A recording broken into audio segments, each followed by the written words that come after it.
me is Nicole Sauce of Living Free in Tennessee. She's a homesteader. She helps run the Self Reliance Festival. She's a coffee roaster. This girl does not slow down. So, uh, so tonight we're gonna get into Nicole's story, and we're gonna get to know Nicole a little better here. So, welcome to the podcast, Nicole. Thank you so much for taking the time to come on my show. Well, thanks for having me on.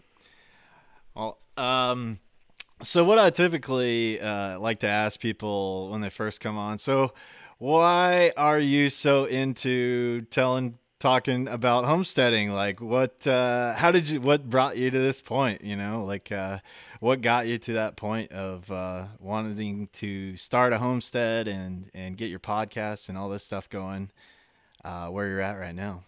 I never thought I'd be a homesteader. If you would have asked me in my teenage years what I was going to be, I was going to be living in a city. That's what I was wondering about you, is if you Yeah, were originally a city person I or. was not. I grew up in a urban rural fringe environment in Oregon, and my mom had a giant garden and she canned, and we didn't have any livestock ever. And my whole family was rural people. And at some point in my teen years, we moved to Washington, D.C., and I got all into cities and thought that was cool. And I started going to clubs, sang rock and roll. And that just didn't seem like a big rural thing. And I was in Oregon into my 30s working as I was an executive trainer, I was a cultural trainer, and I worked at a software startup company. So I was just sort of getting into marketing and teaching and all these cool things. And that taught me lots of great skills for later in life. But what really happened is along the journey, I transitioned philosophically from more of a communism sort of supporter to a liberty based thinker, then started working in libertarian public policy at the state level and moved to Tennessee for 6 months to help a nonprofit get started here to work on government policy. So what year did that happen when you made that move? 2006. Oh wow. Yeah, 2006. And when I got to Tennessee, I just loved it. It was like Oregon used to be before the commies took over. And I was like, this is great. It's a little hot in the summer, but whatever. And real estate was super affordable. Property taxes are like, boop. I mean, people complain about property taxes here, but they don't live in Oregon. So, and you pay income tax there too. So I moved here. I went home 6 weeks later, moved here, and started like I was always trying to save the world. I wanted people to tell their stories so people would understand why individual liberty is the way we make a better world for everybody, even people have lots of needs, right? And less ability to take care of themselves. And I started a nonprofit ultimately to do that. And as a result of having this mission and this drive, I ended up the president of the nonprofit, which is good, right? No, I that's not good. I don't know. I've Because never what did I tell you? I run a love nonprofit. teaching, I love creativity, I love doing things, all of that. And when you're president of a nonprofit, I mean, ultimately the president can do what they want. But what I found myself doing was hiring and firing, holding people accountable, and making sure paperwork was right and raising money from donors, and very little time doing what I actually loved doing. And in that time, I had moved from Nashville to the country because I Okay. wanted to get away. And part of that was related to a different story. We're not going, it'll totally take us on a rabbit trail if I go there. Okay. As a result of being in the country, I was like, hey, let's get chickens. Chickens are the gateway drug to, sorry, somebody just came to my door who I'm not expecting, I think. So Okay. chickens are the gateway drug to homesteading. They really are. Yeah. And within like the first 6 months of being here, I was just, canning everything, all of it. And I ended up being like the resource for that, which led me to starting Living Free in Tennessee, which is my podcast. Because I was like speed dial for canning. I was like, well, how about I just do a podcast about things we do in the country? That'll be fun. It'll be creative. and my job sucks. So I'm going to do this because it's fun. S- And one day I realized my job was killing me, quit, didn't have any clue how I was going to make money. Already had the podcast started. I was already a coffee roaster and pretty much scrambled forward until I found the couple of things I should focus on. That first year I did 10 or 12 side hustles. oh wow, Yeah. wow. I kind of had a similar thing happen to me. Yeah. I kind of got disillusioned with the the whole system that we live in, and needed to do something or go crazy basically. So Yeah. um, started an off grid journey That's pretty and cool. started messing around with solar stuff and seeing if I could make it off grid. It's a lot harder than I thought. It's the thing about being off grid is you have to fix everything, right? Yes. Because you don't just, I mean, some people can come help you fix things, but you're responsible ultimately. Tag from Life Done Free and I were talking about that the other day, and I'm not off grid. Like, we're using grid power right now. But some parts of my property are, like, my whole water system is its own thing. And I had a failure in my pump house last week. I Yeah, had to fix it. it's So I on go to the you. plumbing store. I'm like, I want a high-low switch so that when the tank is out of water, it shuts off so I don't burn out my pump, because I've almost burned out my pump 3 times in the last 2 weeks. Hmm. Dang. Yeah. And he was like, well, take this switch, do this. And so I do that. It doesn't work. And I came and I showed him a video. He's like, I have never seen that happen before. And he's You're like, hey like, guys, look, have you ever seen a pump try to start like a car like this? you're like, well, thanks. Yeah. Then he explained why he thought it was happening. He and Tactical disagree. Tactical was not with me. And I was like, you're going to go talk to the guy if you're not going to do what the guy says. You're Because like, talking through me to the guy is not going to work. you're like, hey, I got a guy. Yeah. So, sorry about that. I'm going Oh, to you're mute for a good. second. All right. Sorry. Got Oh, the you. spring cold. Oh, Anybody else got it this year? I know. I got sick a lot. Well, a lot more than I usually do. Yeah. But yeah, I went through it way earlier. Yeah. This is my first cold since 2020. I've just had COVID a few times. Yeah. Um. So going back to what you said earlier, so you kind of had like kind of a commie mentality, and then you went to Yeah. libertarian. Was there something? Was there a book you read? Was there somebody talk to you? Was it stuff you were experiencing that Yeah, made there you was a catalyst. kind There of? was a very memorable catalyst, and it was from one day to the next that it happened. And it was It it? literally happened like I know the thought I had, and I was like, oh. So at that time, so well, I'll say set the foundation is there are a lot of entrepreneurs in my family. Okay. Okay, my grandfather started a restaurant, made enough money for them to retire early, and that has like permeated all of the family. So the secret was there. I just hadn't seen the secret, right? Mm-hmm. And I was commuting into downtown Portland on light rail. Well, bus first. Then they put light rail in, and as a result of light rail going in, my 20-minute commute turned into an hour and 20 to hour and a half commute because I had the bus to light rail, change, wait for light rail in. Light rail is the slowest train you can have. It Okay. might be slower than the trolley, but trolleys are pretty slow too. Like I can walk faster than trolleys in Portland, Oregon, most of the time. So, and I remember thinking about this, and I was like, this could have been done so much more efficiently. My 20-minute bus was fine. They could have just had a bus only lane or something, and it would have been perfect. It would have been to work even faster. If I was in charge, this is what went on my head. If I was in charge, this system would be better. And I was like, wait a minute. It's not fair if I'm in charge. Hmm. And it was a fairness thing. And I was like, what? Well, everything I think about is if I'm in charge, this should be this way. And if I'm in charge, that should be that. And that's not a fair thought because I shouldn't have to be in charge. Like, what makes me so great to be in Right. charge? Right. Yeah. And if I have to be in charge to command other people, that's not fair to them because they're being commanded. And I walked out of my office on the same floor to the office across the hall, which just happened to be the Cascade Policy Institute, a libertarian think tank in Portland, Oregon. In And I Portland, Oregon. in Portland, Oregon. Wow. And I already had met somebody who worked there because he did rental properties. And so we were just friends. And I was like, so I had this thought.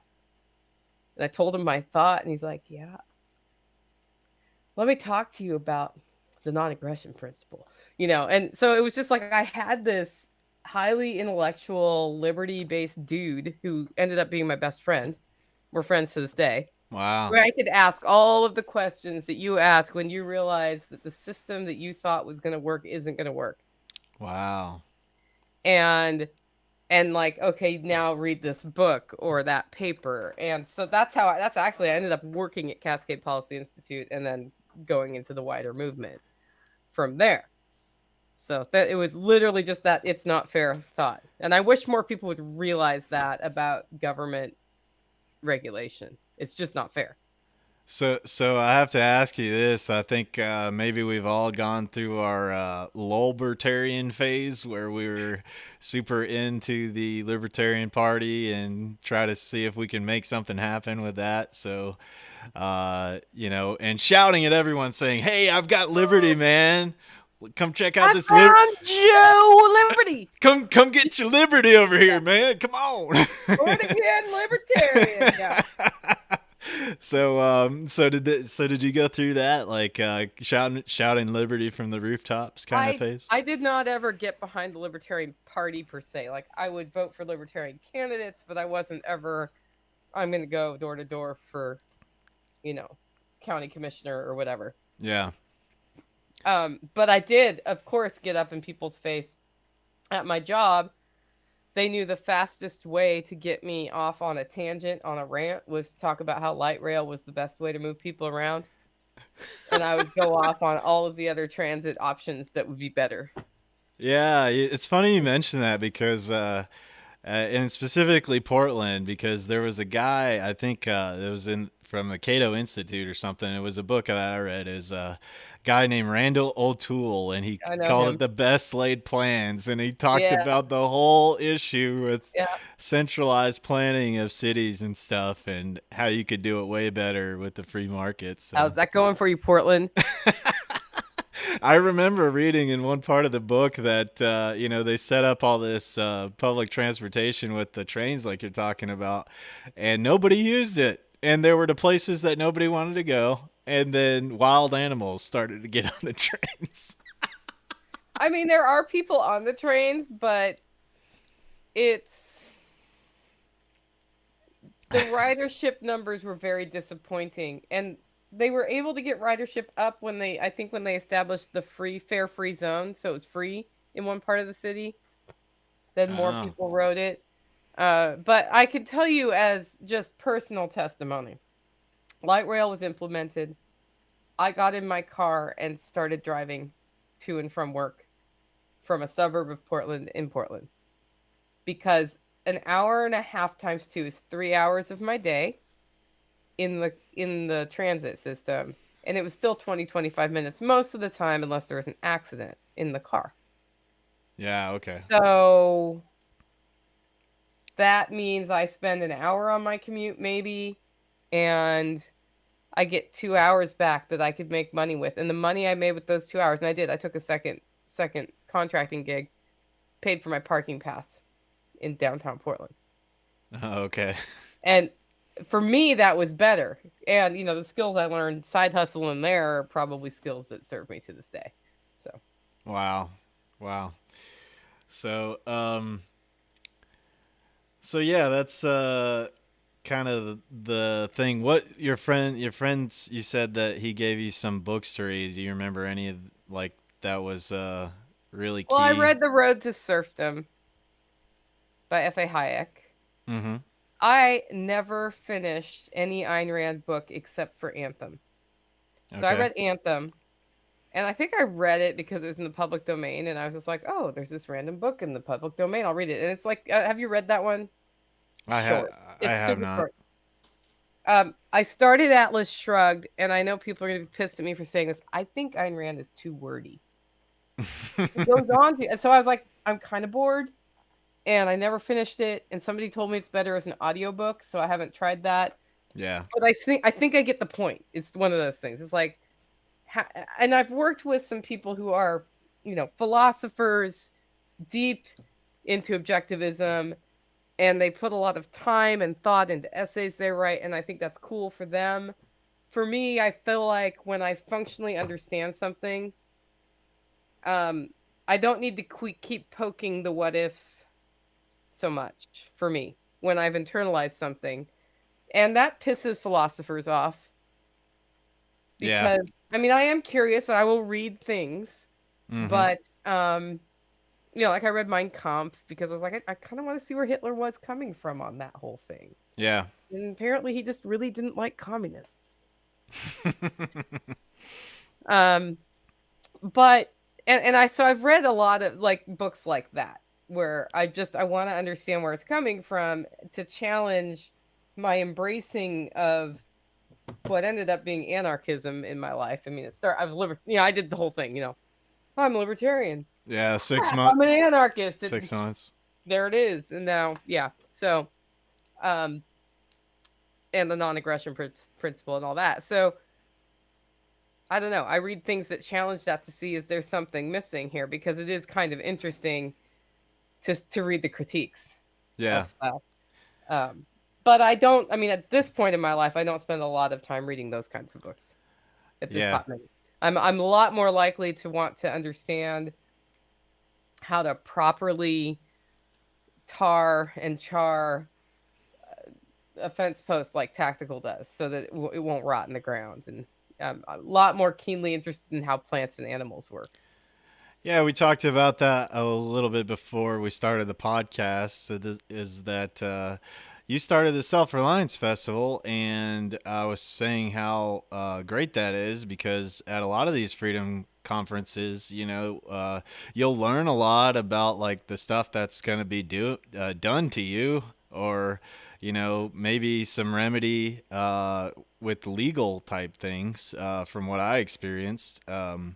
But going to your conference, the Self Reliance Festival, you get to learn some hands-on skills, and there's some great presenters that are there that teach you there with the stuff they've done, and some cool actual some skills to make your life better. Yeah, I think anytime we talk about being prepared or implementing something into our life, whether it's a philosophical shift or a lifestyle, we need to be keeping our top level goal in mind where we want to be as people. And each person has a different one.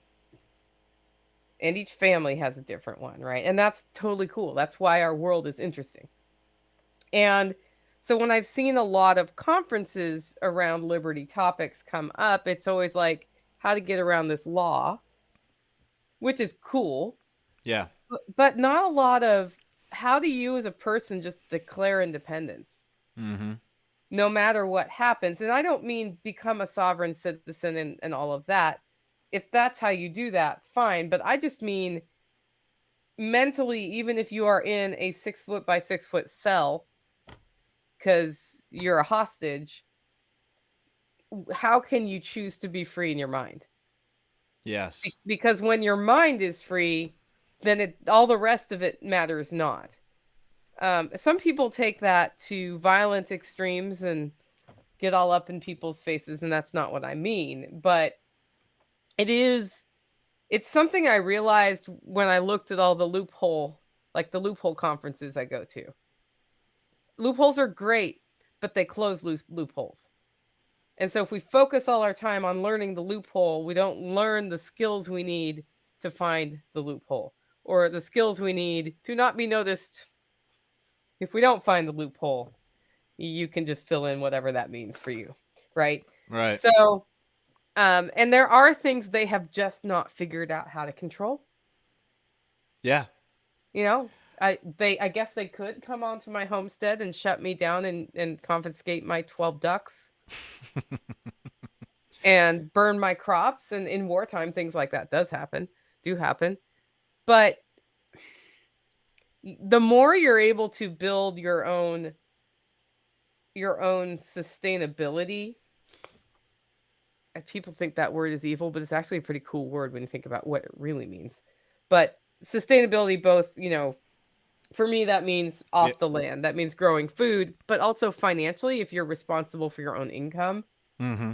you're less impacted by crazy things that happen where your boss could say, I'm not going to pay you or I'm going to fire you if you don't do what I want you to do. Right. Right. So that's important. It's sustainability in your relationships, your community. We have communities that have been imposed on us by geography and the government school system. So you're forced to go to this building with these kids who you might not actually like.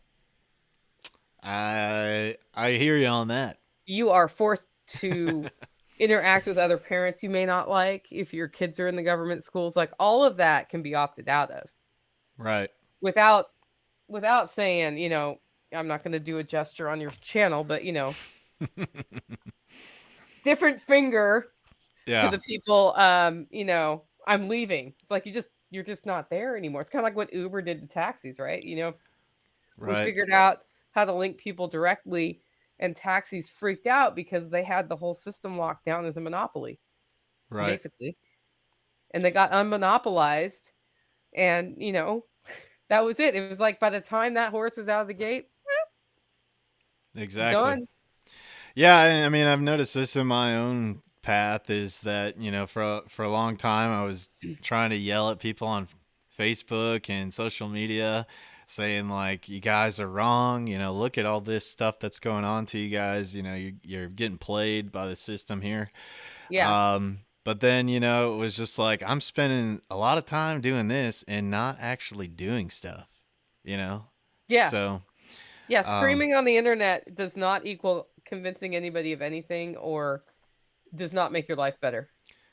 no, and I've just found that like, people are more interested in like if you're doing something, Yeah. they'll want to ask you questions like how did you do this stuff, and maybe that could plant a seed for somebody in the future just by you taking real actions and showing people, there's a cooler way of, maybe taking care of yourself and taking care of your family and having a community. So we have somebody in my network whose marriage broke up for Mm-hmm. a good reason. And she found herself working a full time job with two kids at home, single mom, Mm-hmm. in a house that had not been very well maintained for a long time Mm-hmm. and had a lot of clutter as a result of all that. And she got a week off of work for her vacation. And what she did is she came onto our digital community. She says, I'm going to be LFTN, insert the name of her state here, GSD crew. It's just me. I have planned a whole menu for the week. My kids are gone. I'm home alone. And this is a list of all these projects I'm going to work on. And she like completely decluttered her living room. She repaired hose bibs and I don't even know what. And every day she was like, this was my GSD day. And I get this, charcuterie platter at the end of the day. And I'm going to watch a movie with myself because that's all the GSD crew is. And I thought, that's pretty awesome. That's pretty awesome. And she just started taking control of things one step at a time. And I've watched her do this. Before she did this, I was watching her like, okay, I'm responsible for making my life better, so I'm going to make it better no matter what. And, we all have bad days when that happens. But she's done it. And I think she's going to be at this Self Reliance Festival in a week and a half. Wow, cool. I believe I saw that she had bought a ticket. So I'm like, sweet. She's going to go there. She's going to meet, 400 other people who either are improving their lives or are ready to start. And that means she ends up with a network of people who will morally support her on that journey rather than say, you can't do that because it's too hard because you're a single mom. Yeah, and misery loves company is It what does. something that I've found in my life is that the people that are really like on the surface level they may seem happy, but they are miserable and dying in their soul inside, and they just want to keep you from like trying anything or like doing anything that's outside of the nice comfortable norms, you know. Yeah, it's kind It's of weird. it's really weird. Yeah, it's like it's like a bunch of zombies like, be one of us or something. I don't know. You must be. Yeah, I'm gonna do. I'm gonna You make a made you little weird smile. nose. Okay, I made a noise for a second. Sorry. I was just gonna. Are you still there? Yeah. I Yeah. was gonna share this out because I don't think I'm seeing my people on your stream, so I'm gonna make sure they know we're live. Oh yeah, cool. That would be great. Yeah, I tweeted it out earlier. Yeah, no, I did too, but I was just like, I don't see my usual suspects. Yeah, I was trying to pull up my chat and Well, I I see Billy Alexander has a question. yeah, Billy, Want me to okay. ask it? I got it. Did You got it? Nicole? Billy's asking, did Nicole have family that she struggled with to bring on the path toward liberty, and if so, what was the outcome, and what was your takeaway from that experience? So, Okay, so I don't have children, mm-hmm, and the person I was with for 15 years was also a liberty oriented person. So I didn't have that immediate family struggle.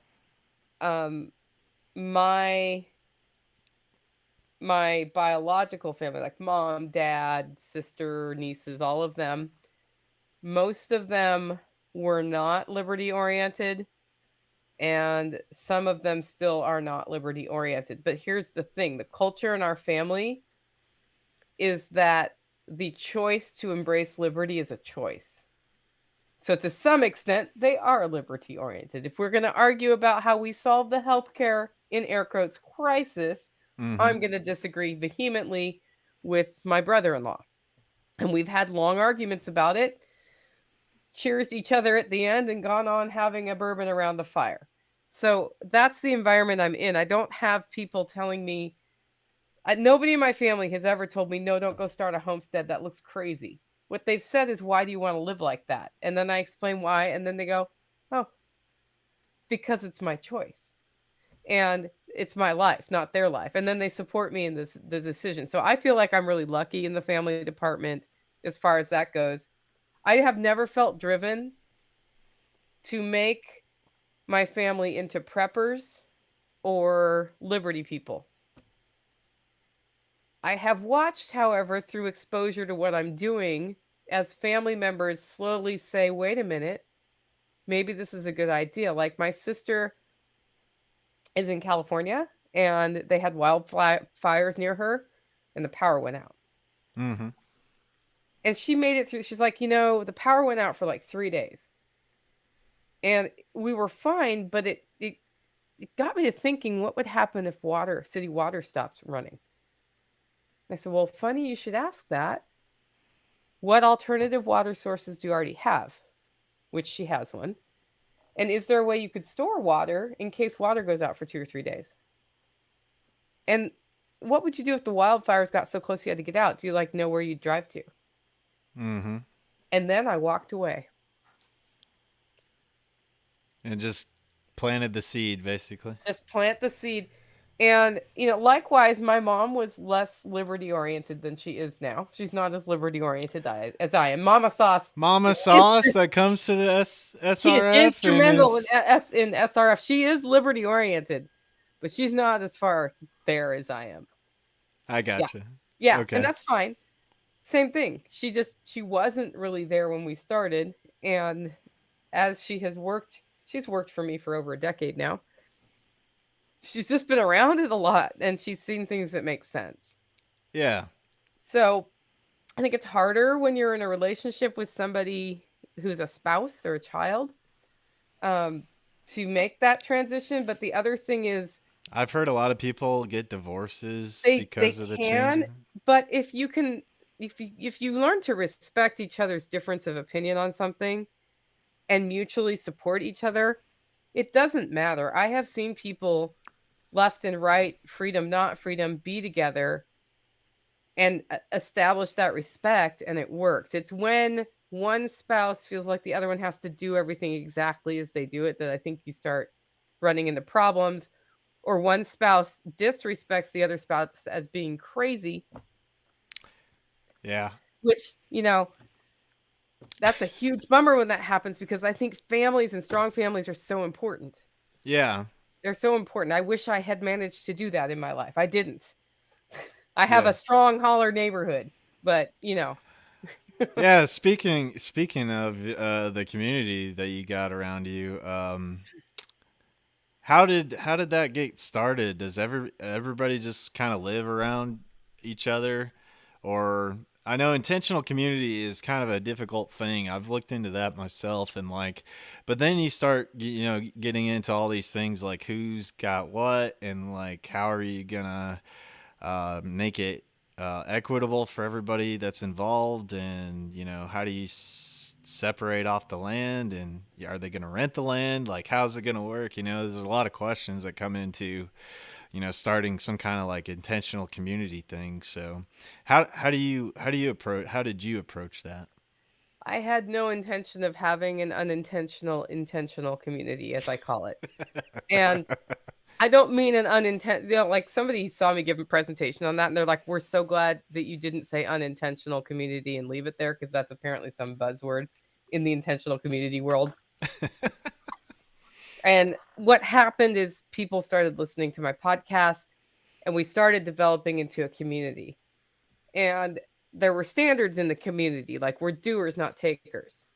Sometimes somebody needs help and they take, like I've been taking a lot on my kitchen for the last 2 weeks in my bathroom this year. Like, oh, I've had a lot of help from holler neighbors and the wider community. But we're also givers. Like we give first and also grounded in learning to be more self-sufficient, more self-reliant, and freedom oriented. Tends to be core values. We respect other people's opinion making rights, I guess would be the best way to say it. So if you were going to sit Nighthawk and I down and go through all issues on the book, you would find out we disagree on some things. We've even talked about some of them. Again, that's not what we're here for. And, sometimes we have discussions and other times we're like, okay, we don't agree. Move on. So what happened here is they were listening to my podcast and places near me became available. So people who listened to my podcast who I'd met, I made them aware that like next door was available. Okay. And that's how everybody came together long term. So we had all met each other in person before. And that's when I was thinking, hey, we have sort of this holler neighbor thing going on. Maybe we should sit down and write a plan. So we did. Do we stick to the plan?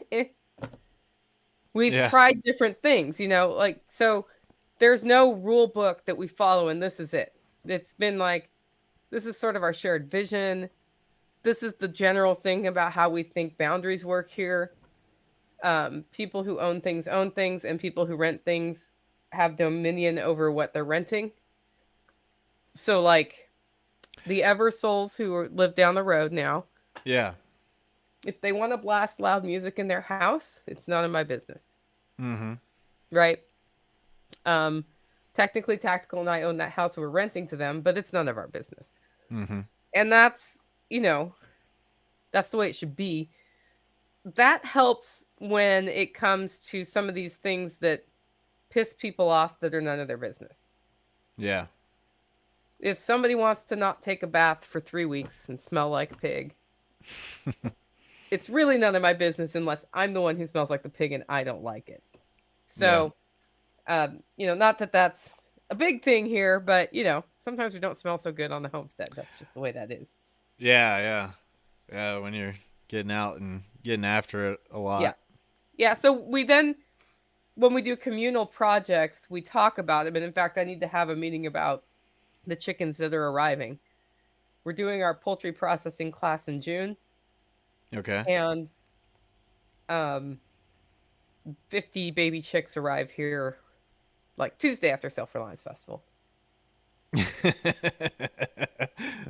I just went through that process of Yeah. incubating my first chickens. Oh, it's your first time. For Yeah, the first time I incubated them myself. that's like it's like having an infant that first time. You're like, I'm not going to sleep for the first 2 weeks. Yeah, I came in. What if they die? And then they don't, and you're like, oh, some do, but they don't. Yeah, I went into my day job and I was like, I'm a chicken dad, and they were like looking at me like, what? What are you talking about? Dad. How does that work? Yeah. Um, so talk to me a little bit more about how your homestead goes. Like like what all animals are you growing out there or raising out there, and do you have a food forest? Are you doing permaculture? How do you got it? I mean, and how long did it take you to get to where you're at right now? It So I guess I've been here 15-ish years, 16 years in that range now.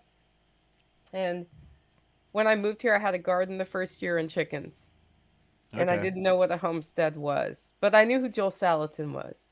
Okay. And I learned who the barefoot farmer was. And there's probably going to be somebody asking me a question in the background here in a second. Um, so it quickly escalated from that to me selling things at the farmers market, to me meeting homesteaders, to maybe 9 or 10 years in, 8, 9, 10 years in, I learned what permaculture was. Okay. And the whole time I was trying to like design modern homesteading. I actually had a website all about modern homesteading where one system fed another, so it was less work.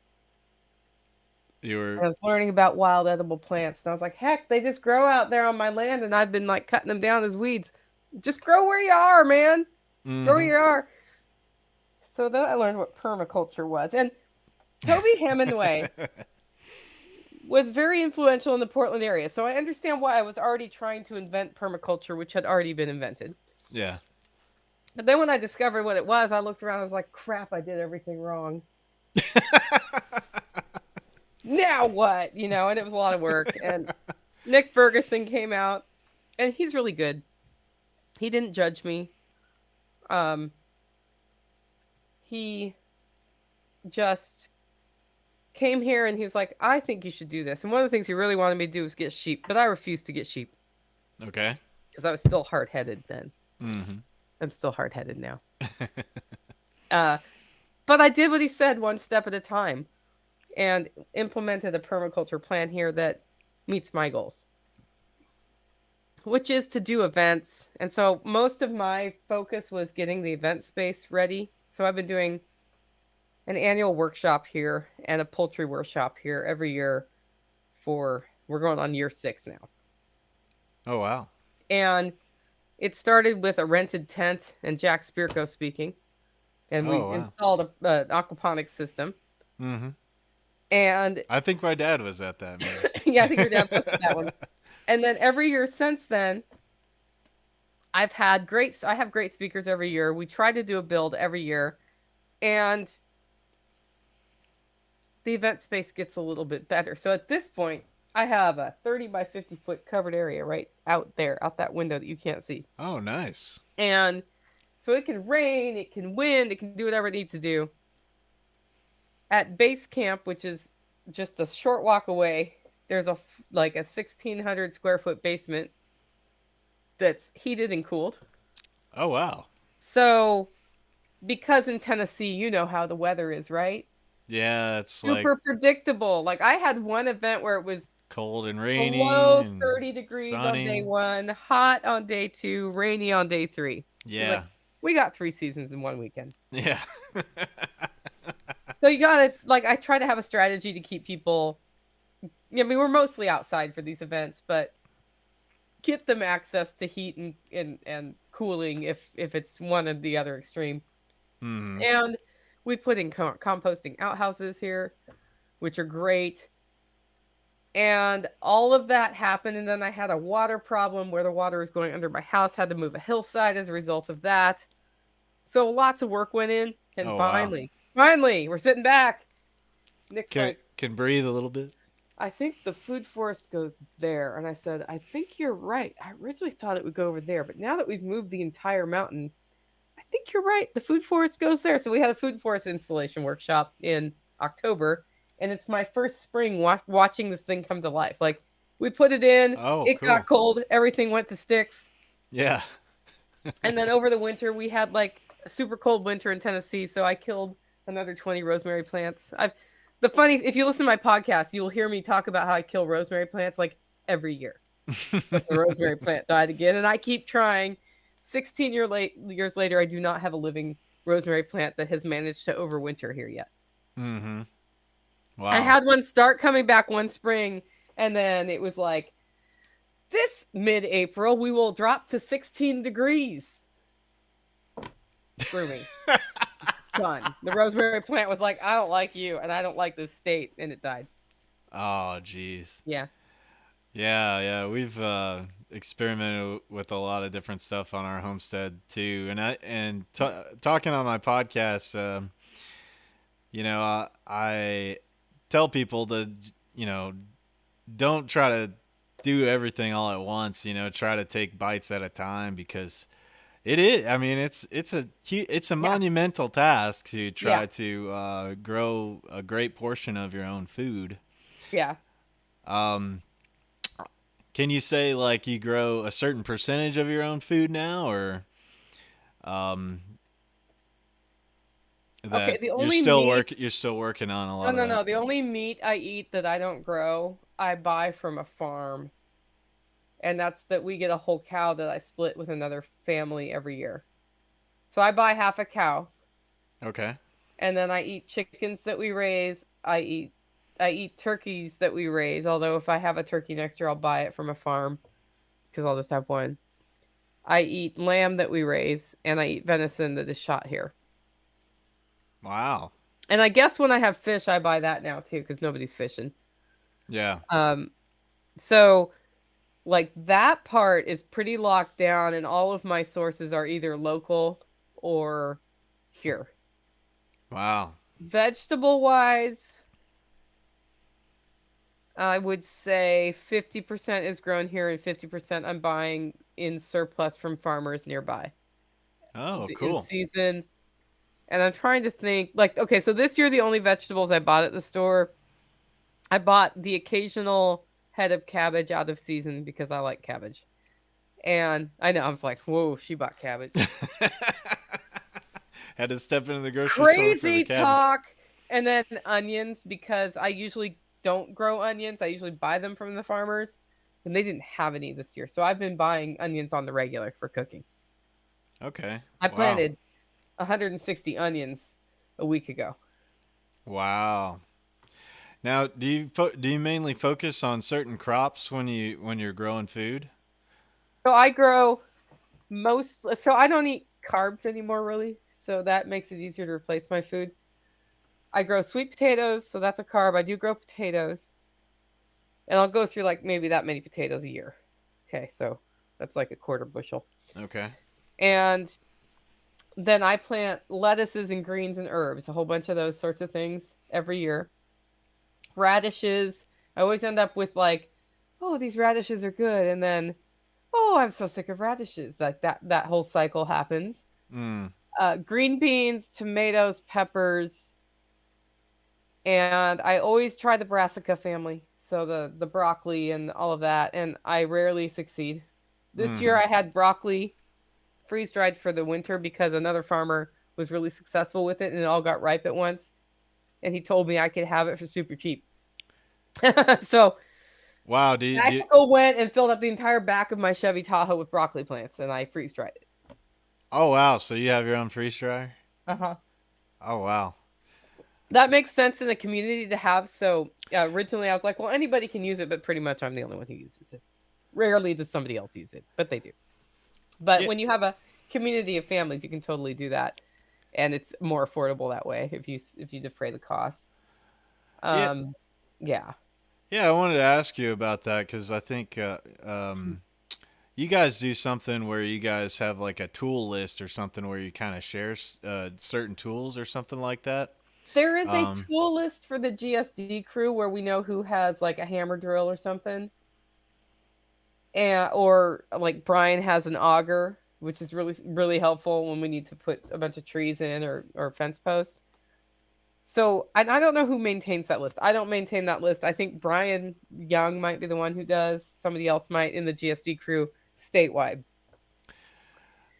Yeah, well, yeah, we were talking before we got started that in our group we got yeah, Sean Mills, and so he kind of tells us stuff that you guys have done, and so yeah. we have emulated a lot of that stuff Cool. because it's Oh, trying to be more successful with our group. And I think the whole GSD concept, the get shit done yeah, thing, is really great on building trust with each other, and getting to know each other a lot better when we help each other accomplish some kind of project.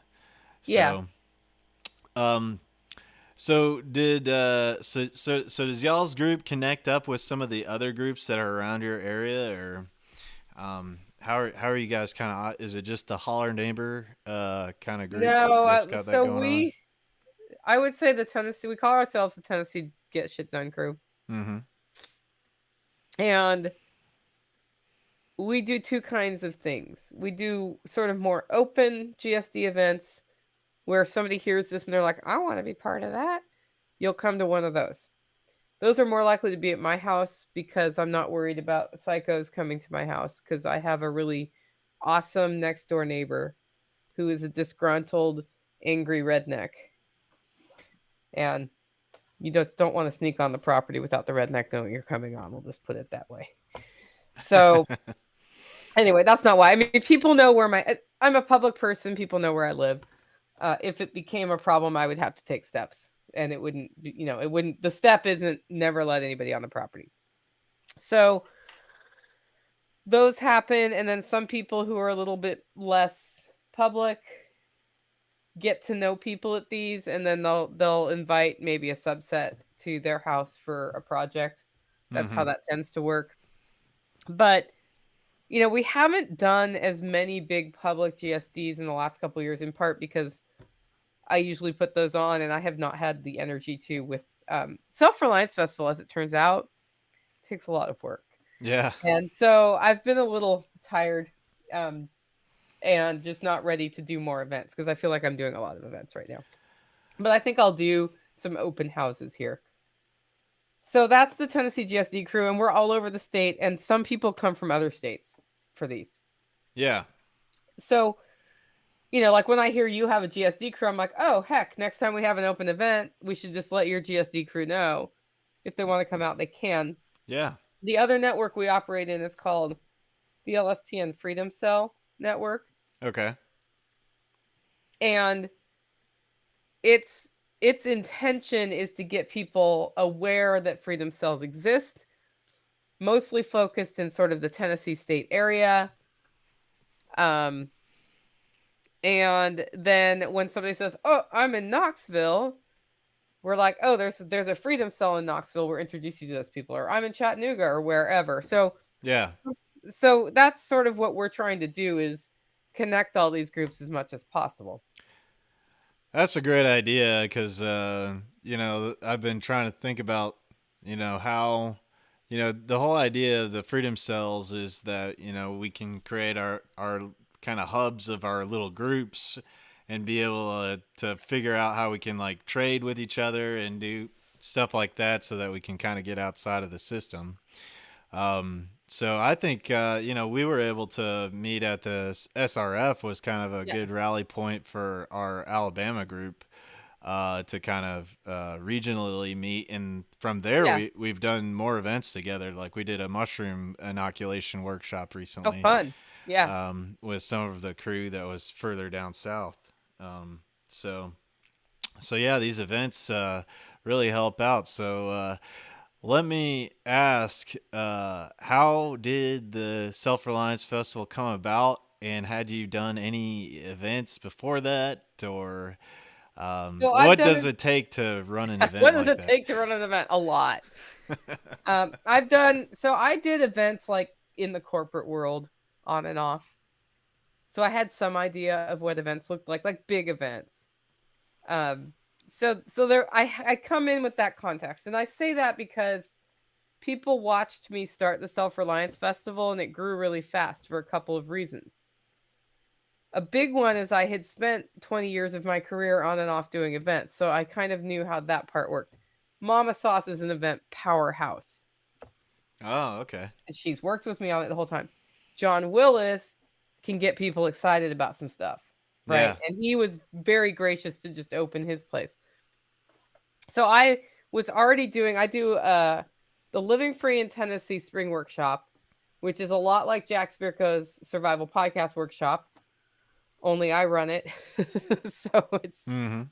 I have it like we have a sewing thing this time. I have some more focus on some of the feminine crafts, but also really cool dude stuff. So um that is a 3-day workshop where people come to my homestead, camp if they want to, or stay at Airbnbs nearby. And we always do a build, like we're doing a solar install at this one. Last year we were working on a pond that didn't get finished. The year before that we did a solar water heater. Excuse me. Sorry. The year before that, I think we did a rocket mass heater. So there's always something like that going on in the background Oh, cool. if we can figure it out. And then we have great speakers. So we have John Pegliano's coming out to talk about, you know, making money during a recession, basically. Mm-hmm. And I've got Toolman Tim coming out to talk about how to identify what poverty mindset is and let it go, Mm. which is something that a lot of people in our network are talking about right now, because we say poverty mindset and then they're like, we don't know what that means. And that's a good point. So we're going to talk about that.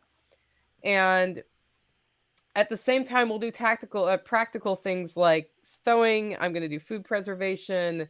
There's going to be a lot of solar presentations at this one, just standalone solar presentations, probably a wild edible walk. So that's been going on for a while. And John Willis knew I did that.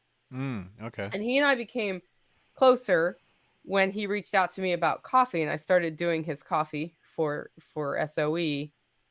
And Oh. then my coffee roaster caught on fire, and he helped me close some money on a Kickstarter to raise money to buy a new roaster. Oh, wow. Yeah, because I roasted so much coffee for him that my roaster caught on fire. As it turns out, that's not an unusual thing to happen to a coffee roaster, because they are very hot. Ah. And like one of the biggest liability insurance issues in coffee roasting is you might have a fire. I did have a fire. It was luckily not as damaging as it could have been. It's a good Wow. thing I know this. So, just over the course of that, he donated all sorts of like special operations equipment, giveaways that I could give as extras to the Kickstarter. Yeah. And their gear is pretty top notch, so that was a huge boost. Yeah, it Went on really is. all his social networks. He's like, support Nicole, and they did. Oh, wow. So, as a result of that, I am very thankful to John Willis, right? Yeah. And he was throwing, after 2020 happened and all the weird, I think it was 2021 that he threw a party, and he hadn't had a party in a while. And he's like, well, you should come out and maybe sell some coffee. So I brought, a crate of coffee, and I get in there. They throw up a table for me. I make coffee. I sell coffee. I drank 19 cups of coffee, and it turned out that Nicole on cocaine is a lot like Nicole on coffee. Actually, I don't know what Nicole on cocaine is like, but I was pretty hyper on that much coffee. I drank a lot of coffee that day, and I talked very fast the whole day. Yeah. But he was like, I just spent from waking until late at night showing everybody my aquaponics system and how I'm raising these animals and all this stuff. He's like, Nicole, maybe we should do an event here. And then, like John Willis, he walked away. He planted a seed, is what he did. And I thought about that for a while and came back to him, and I said, and when he said it, I think he meant like, I'll hire you to put on an event here, because I guess he'd seen me do other events. And I came back to him and I said, it doesn't make sense to me to do an event that doesn't pay for itself. So I need to know how much you want for the facility and how in are you. And this is what I propose we do. And we set up like a form on my website where people could apply to show us how to do something. And then we put it out to both our networks. And the first Self Reliance Festival, we had about 150 people. I was there. Yeah, you saw. And we had like the pole barn and the garage, right? Yeah. And then the next one, we had like 300 people. And then the Mm-hmm. next one, we had 500 people. And it just kept growing. Mm-hmm. And that was because what we found was like that overlapping of there were more homesteaders in my network and sort of more tactical dudes in his network, tactical preppers. Yeah. That overlap has been really helpful because now we have tactical preppers on homesteads and homesteaders who know how to defend themselves and medically intervene when there's a problem. That's super important. Yeah. Oh Because yeah. have you seen what a Muscovy can do to your wrist if you don't wear long sleeves? No. I have. Good thing I didn't bleed out that day. Wow. Didn't hit my artery, but I got a big old, and I was like, I remember Jack Spirko saying wear sleeves when you like clip their wings, and now I know, and I'm just looking at my vein right there, going, that could have Oh. been bad. Ooh. Dang. It's something that gets neglected to think about, is what are you going to do if you have an emergency medical situation and you're kind of far away from hospitals and stuff like that. It was not something that I really thought about until a friend of mine got me to go over to Camden for some Yeah. training. Have you taken their medical class? No, I took one of their rifle training courses, Uh huh. but during that, they were like, you got to get immediate action medical. So, Yeah, I did the med. I've only done the medical so far, and I'm glad I did because it got me over a mental hurdle of when somebody's hurt and you have to intervene, you actually cause them more pain sometimes, but you yeah, save their life. And their pain is not my problem. That was the big thing I learned. Your pain is not my problem. Keeping you alive is my problem right now. right. And that's hard for me because I have great empathy for pain, and that's been an issue with animals on the homestead too. It's like I don't want to touch the wound. Well, my dog would be dead if I hadn't kept her wound clean for 4 months last year. Mm-hmm. And that didn't feel good, I'm sure. Right. So, yeah. Yeah. Speaking of that, with this, the Self Reliance Festival is upcoming in March 25th, I believe. Yeah, Is it's March 25th and 26th, which is about a week and a half. Tickets are at selfreliancefestival.com. Yeah. And if you can't make it to Camden, but you should make it to Camden if you can, there are digital tickets too. Yeah, I'm super cool. It's super cool that you guys are doing the digital event as well. That's great. I wasn't able to get to that last one. Yeah. But are you guys doing any kind of special workshops? I thought that I heard something about maybe Bear Tactical doing a special workshop before the event or something like that. Bear Independent on the 24th. Bear We Independent, I'm have, sorry. yeah, he has a company called Refuge Medical that does emergency medical training. Same thing. Keep people alive. Well, they have like keep people alive. And I believe they go through Now What, or I'm not sure if they go through Now What now, but I know that we have somebody on site who's going to talk about what do you do after you've stopped the bleeding for the next 3 weeks with this person. Mm-hmm. Because that's important too, right? If you can't get them to a hospital. But the training we're doing is sort of that initial emergency intervention. And the cost is $425, includes lunch, and we have about 5 seats left right now in Friday afternoon's class. So that's classes from 1 to 5, lunch is from 12 to 1. Okay. Very cool. Yeah, I mean, it's something you really don't, like I said, you really don't think about, but like it's like one of the most necessary skills that you should have really to be able to respond to something in an emergency, especially if you are going to be, shooting rifles and stuff. You should know Yeah. how to take action to help save somebody if you have to. Yeah. And even if you don't have to, even if they're not going to die, you can make them more comfortable, or you can make the problem less bad on the Mm-hmm. way to the hospital. Because I know we've been to the emergency room here. We went 3 times last year, Oh uh, wow. with tactical with blood. Like he kept messing up his finger, and I was always like, "Is this the time I have to put stitches in tactical?" It never was. Uh, but it was sort of like, okay, grab these things and then go, as opposed to just go and bleed all over the car or whatever else one would have done in the past. Yeah. I remember talking to somebody at when I went up to Camden for James Yeager's celebration of life party, Yeah, and I got to meet a few emergency medics, yeah, and they were telling me that the entire hospital system is like barely functioning, yeah, and they're like super overworked, and the hospitals don't care about these guys, and they're just pushing them to the brink basically. yeah. It can be very dysfunctional. I'm surprised. I get very frustrated with the medical system. At Yeah. the same time, I understand, like, we put our doctors and nurses under a lot of unnecessary stress. And I think the system is set up to do that on purpose. Yeah. You put them under stress, you weed out the bad ones.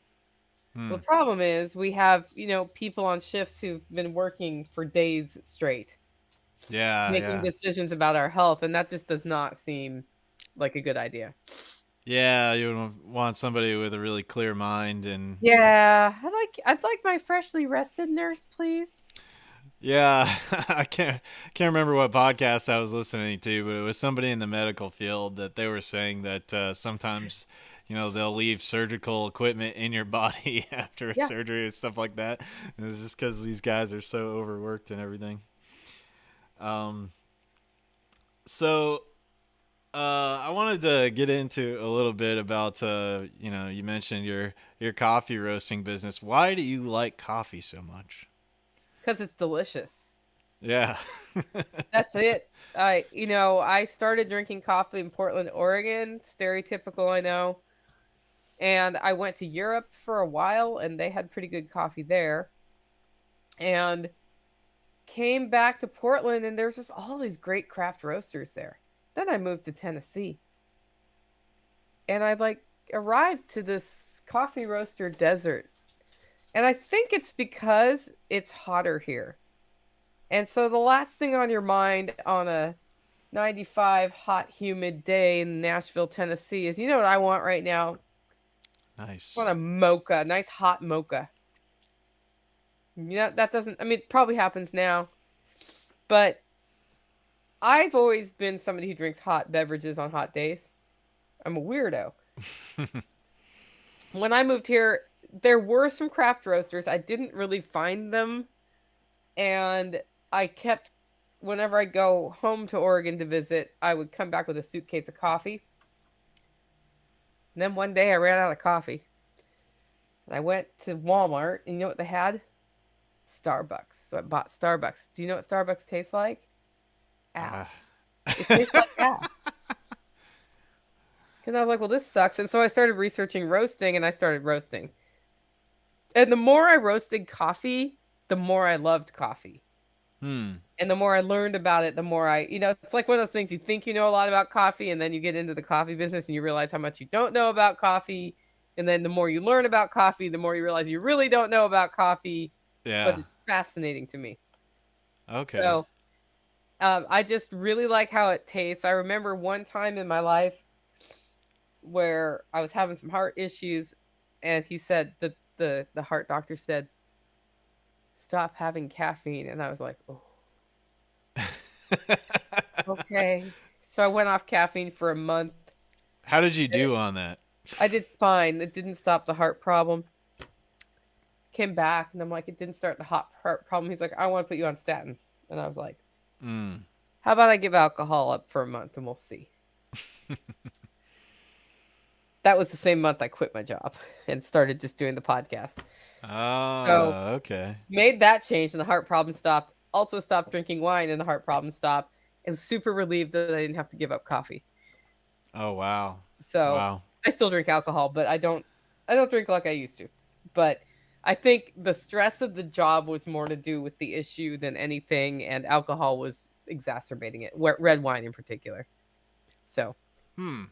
Yeah. yeah, Yeah, I think that is really important. I mean, when you're constantly stressed, your body cannot heal itself, and if you're doing something that you really hate and you're just yeah, dreading doing it every day, that it's just gonna deteriorate your health faster and faster. So, it really is good to find something that you don't hate to do every day. it makes a huge difference. I've had some dental issues this year, which caused pain, Mm-hmm. and my weight loss stopped. And it wasn't because I was eating a lot of chocolate or something. And I was like, well, that's interesting. I wasn't eating, as good as usual, but it wasn't that bad. And sort of like 3 days after the final chapter of all the mouth things, I started losing weight again. Hmm. And I thought, I wonder how much of that like body hanging on to it is like my body was just panicked about all that in the mouth. I don't know. Hmm. But it was interesting to me when that happened. Yes. So, one of the questions that I wanted to ask you was, so do you remember like one of the hardest struggles you had to go through, and like how did you get through it? Like, a lot of folks, are going through tough times, especially now with the whole uh, you know, financial system looking like it's having some issues. So, you know, was there a time in your life where you kind of felt like the situation was insurmountable, and how did you get through that? It's a very hard question to ask only because there was not one. So I'm going to ask a clarifying question. Okay. What kind of situation do you mean? Do you mean financial? Do you mean emotional? Like, Let's say like financial. okay. Yeah.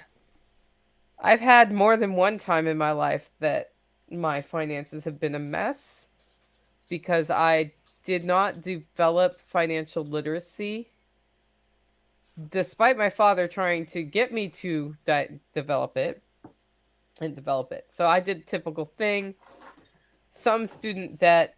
I went to college in the 90s, so the scale of my debt was nothing like what kids get now, right? Mine was paid off in 5 years.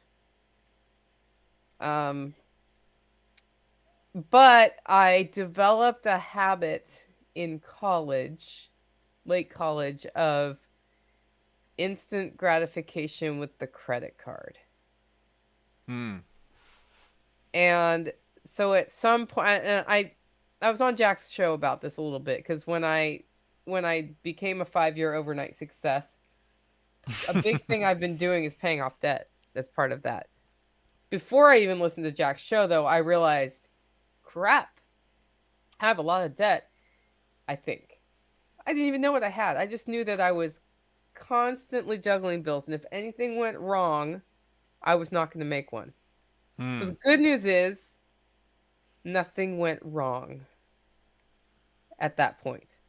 If I would have had a medical condition or I don't even know what, job loss, Any unforeseen thing? any unforeseen, totally normal thing, I would have been in big trouble. And I remember when I just had this feeling that something wasn't right, didn't even know how much money I owed. And at that point, I mean, I had managed to buy property in all this. I Wow. sat down and I got every bill out and I wrote it all down on a piece of paper a lot like that. But that's not what that is, but and I wrote down just balances minimum payments, interest rates, and how much interest I was paying every month.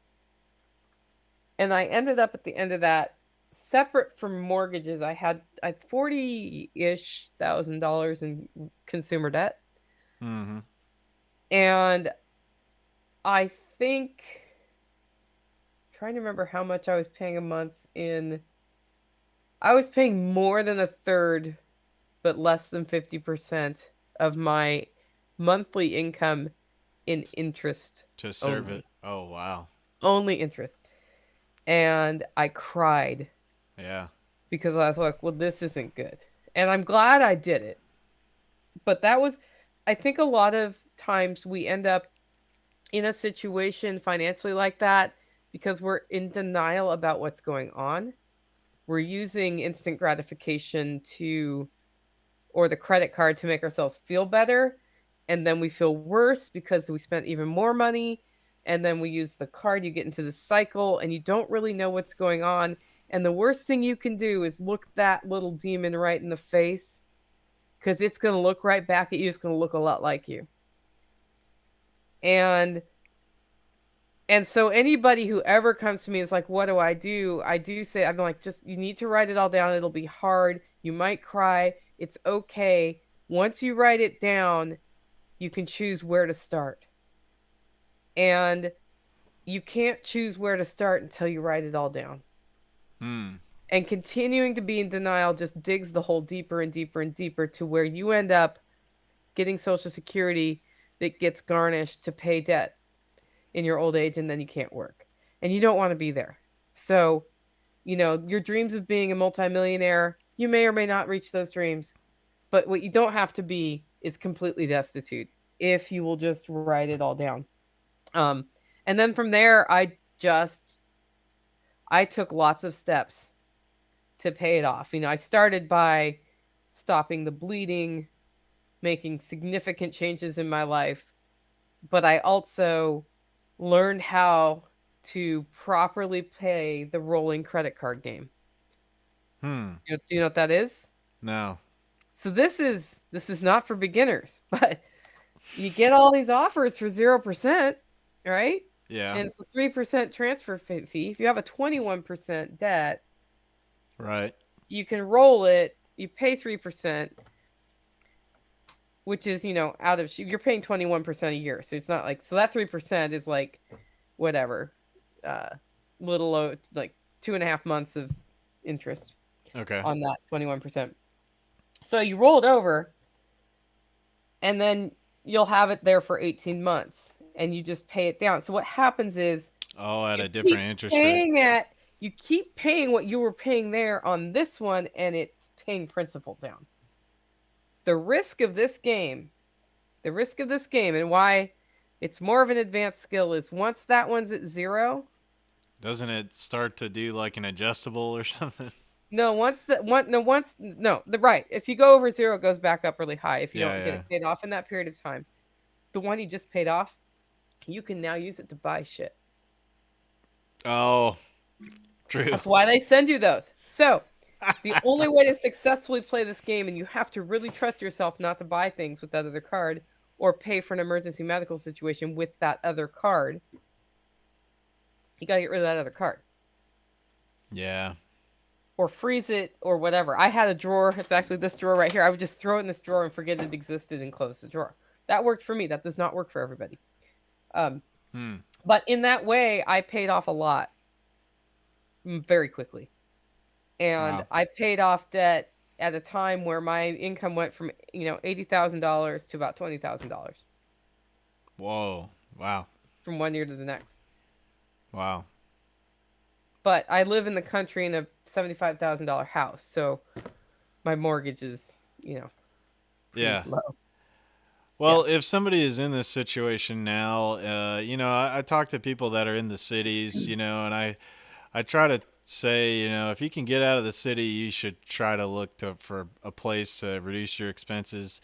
I just talked to, I was over at a friend's this weekend and was talking to one of his buddies, and he recently moved from Chicago down to Alabama.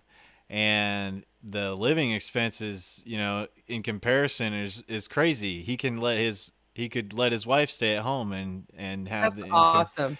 have the income to move in down where a place where it's less expensive. So what was your process in finding your land like? How did you go through that? I wish I could tell you there was this whole methodical thing I did, and I took my time and looked for features I wanted and all that. That's not what happened. Okay. I was in Nashville, and we'd come out here to the lake to go fishing, and I like to go swimming. And we thought, well, you know, we're spending money out here, spending the night. Let's buy something. So we were looking for a hillbilly fishing shack. This place was listed as land only because the house was so trashed. Hmm. And it was just like it was bad. I have no idea why I liked this place, but I loved the land. And Okay. so ended up doing kind of a lowball offer. They countered $1,000 higher, bought the house. I was actually surprised there was even a house on the property. And Wow. I was still living in Nashville and just loved it out here so much. Like I had better neighbors out here. I was relaxed out here. I liked it out here. And going back to the city was a stress every time. And I just thought, you know what? Screw it. Let's move out here. And when we moved out here, I had only managed to get running water to the kitchen sink. So taking a bath was like carting hot water from the kitchen sink to the bathtub till we got the plumb. I had to redo the whole plumbing system. Like it was a mess. But I Wow. didn't care. I didn't care. So I went from like totally urban convenience person to I'm in the middle of nowhere learning how to run a well system. I had done a lot of remodeling at that point, so I had some skills and some knowledge of electricity. Okay. No knowledge of plumbing. I know a lot more about plumbing now. Okay. Yeah. If you want to work on skills, guys, for living in the country, learn plumbing and electrical. Just start there. And then realize you can apply electrical, like standard electrical to 12 volt. You're going to be like, if you want to go off grid, then you'll finally understand how all that stuff works. It's great. Okay. So basically, it was just the bones of the building, I guess, when you found it, or was it not even that? It was, it had, so the house is built into a hillside. The south facing wall is 12 inches thick for passive solar, and there used to be a greenhouse there. Oh, so it was like kind of set up to be a off-grid kind of place. I think so. It was tied into the power, but yeah. Mm-hmm. The guy who built this thought a lot about not wasting energy. Okay. And when I got here, he had died in the house. Somebody else had owned it for a decade, and they had pulled out the greenhouse by shattering all the glass. So there was just broken glass everywhere. Hmm. And they had not they had started to replace it with an overhang that they had not finished. So it was just sort of like posts in the ground but no roof. And then there was an HVAC system that had been put on retrofitted on the front of the house, and the ducting was like an octopus on the outside of the house. Yeah. And it, we joke it looked like a cruise missile had hit it. I actually have a picture of it in my smart home setting presentation. It's like this is what the house looked like when I bought it. And there's like literally there's gutters and there's plants growing out of the gutters. Yeah. It looked terrible. And there was garbage everywhere and there were tools like socket sets and stuff in the weeds that had grown up over the weeds. So to this day, Yeah. on 3.2 acres, stuff comes out of the ground and comes out of the underbrush, even though I've had goats on this property and I've been here for 16 years. I walked up to the house the other day. There was a hook I'm holding my arms up, about that big around, a hook, an iron hook, leaned up against my house. I'm like, so tactical. I got a question for you. He goes, what? I'm like, no, just there's the iron hook right there. Where'd that come from? And he explained exactly where he was on the property, where he found just this like tiny piece of metal sticking out of the ground. So he started digging it out, and it was like this big hook. underground. That so that's still like happening. a sailing anchor or something like that. I don't even know. No, it wasn't. It's a round hook. I'll get a picture of it at some point. But Wow. I was just like, why do we still have the hook? He's like, I don't know. I just put it there. I don't know. It's kind of neat. It was like somebody welded it for some. It had a purpose, I'm sure, but Wow. that was probably Mr. Cruz who built the house. Wow, that's interesting. He used a giant hook for something. It was round. It's like round. It's like whoop and then ends and it's pointy. And it has a little loop here and it's pointy. Huh. So when you got started there, were you like staying in Nashville and then driving and fixing things up, or did you just go all in and just head out there and just start working on things? First thing I did is put a deck on the front of the house so you didn't have to walk through mud and broken glass to get in the front door. And built a screened-in porch because I was sure mosquitoes were going to be a problem, and they're not. That was a waste. Um, and then that was done weekend warrior style, and I didn't intend to move here full time at that point. Bought it in July. By December, I did move here, and that's when I was still working on uncovering the water. Hmm. I didn't know how to maintain a well system, and you know the well system was something I had to learn about, and it was also strangely maintained. So things had broken. What happens in the country, guys, is you learn how things work, and then they break, and then you fix them. And sometimes it's Sunday, and there's no hardware store out here open on Sunday. So you fix it with what you have, and what they apparently had were um, water hoses from cars and hose clamps. So there was just stuff like that instead of actual approved plumbing. Yeah. And those sorts of things are not designed to have 60 psi through them. Right. And so, I would fix something and I'd be like, yes, it works. And something else would blow off and I'd just like get a face full of water. And I'd be like, oh, that's a radiator hose. I feel like maybe we should put, it was mostly PVC. There's some PVC back there and get the proper fittings and be done with it. And the whole system was full of sand because there is sand in the ground that comes up out of my well and gets into the system if you don't fill it. I had to learn all of those things. And I loved it. It was really fun learning it. Other people would have hated it though, because what that meant is every time it broke, you didn't have water. Yeah. So And I you're had learned kind. about septic systems. That's a whole nother thing. Yeah. So you were coming out there on the weekends and just Yeah. fixing things as you could and getting things done. Were you spending like the whole weekend out there just camping out and getting things done? Yeah. Yeah. Did Wow. that for 6 months and then moved here and did that every weekend and during the week too after that. Oh wow. You currently have I saw that you had some videos on your bathroom remodel going on and you were Yeah. showing some of the progress on that. I think the last one I saw was like you had torn it down to the 2x4 boards and all that. So how's that project going? Okay, the bathroom's back together. I need to do trim work in there. Okay. There's a new window. The joists have as it turns out, I just found out this year that my house is built on 2x4 joists. And if you know anything about home construction, you know that those aren't joists. Those are 2x4s. Yeah. Because of how my house is built, there is not an option to change that in the bathroom. So now it's built on 4x4 joists with a lot of bracing. Um, Maybe you haven't seen, but I decided to change my kitchen counters this year too. Oh yeah. I Yeah. haven't seen that yet. No, so yeah, this was a great idea. I was going to change my counters, and while I was out it, I was like, you know what? Let's just kind of pull the lower cabinets out, see if there's a rot problem because the floor has never been level in my kitchen.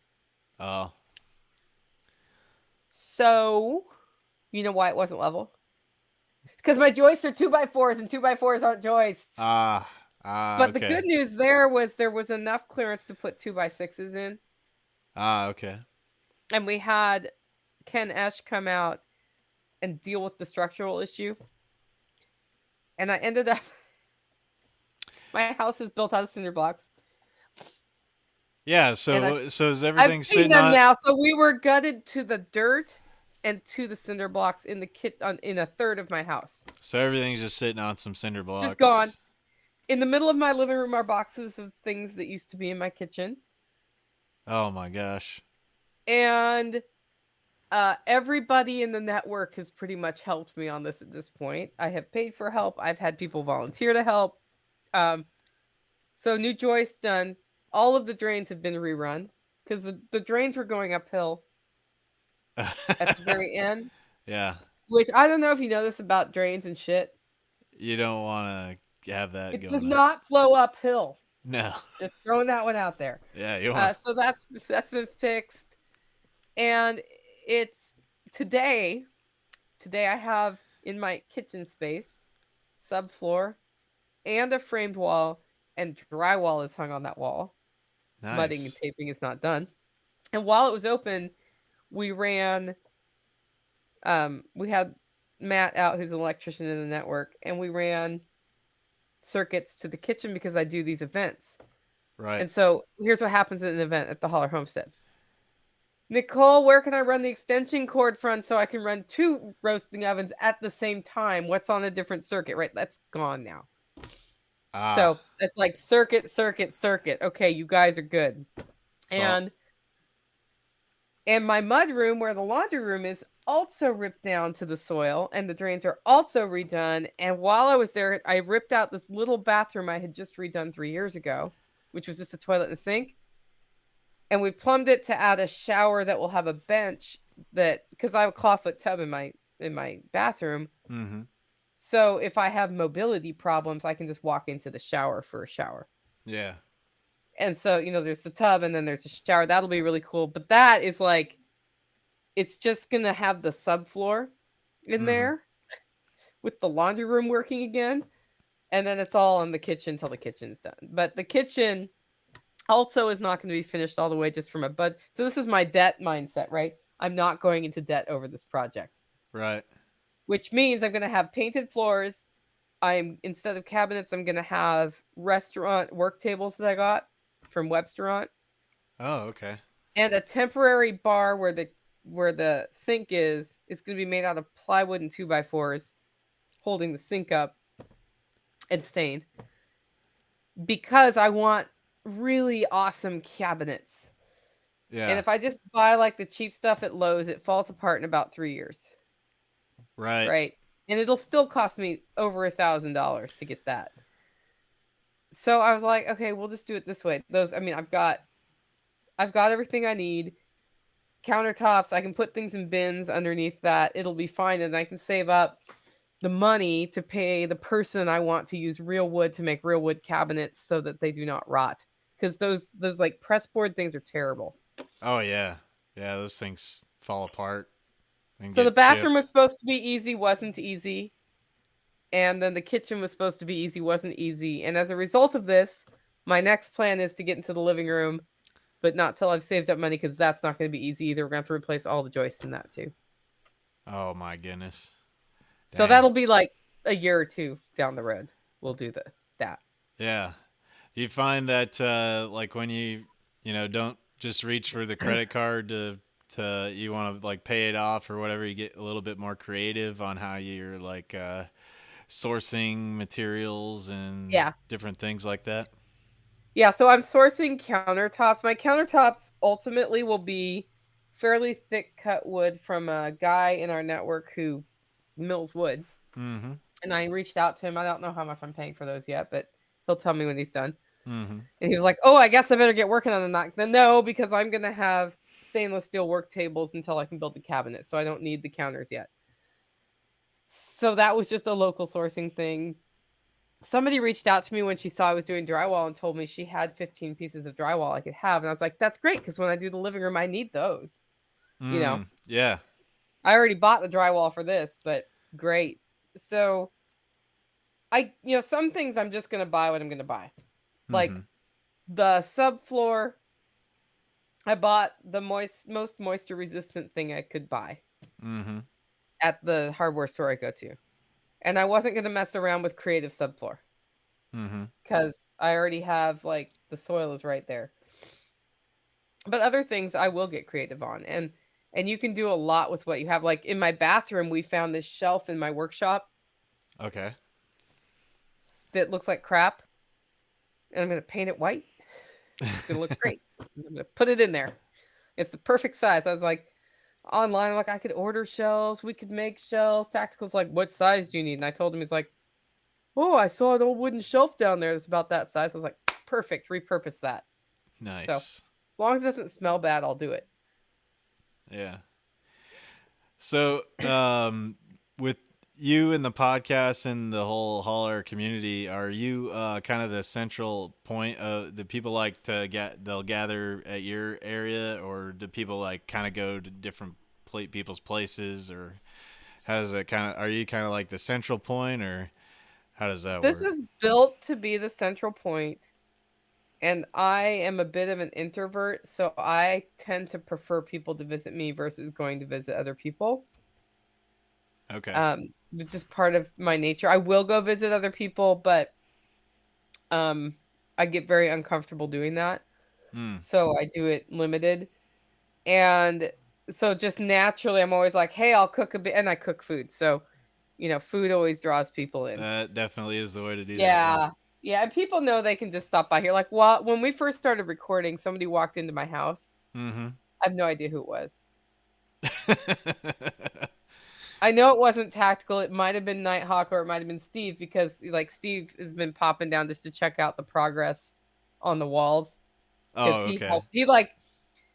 He did we framed the wall that we had to frame this weekend 3 times before we got it right. He did the final framing Oh, okay. uh, of the wall. That's the other thing about doing it yourself. It's like you do stuff 3 times sometimes to get it right. Right. So I don't know who it was, and that's not unusual. People hear that and they freak out. It's like, well, people who know they can come over Mm-hmm. know A, what time of day they can come over, and B, they know who they are. So Right. it's not just like everybody drops in. Mm-hmm.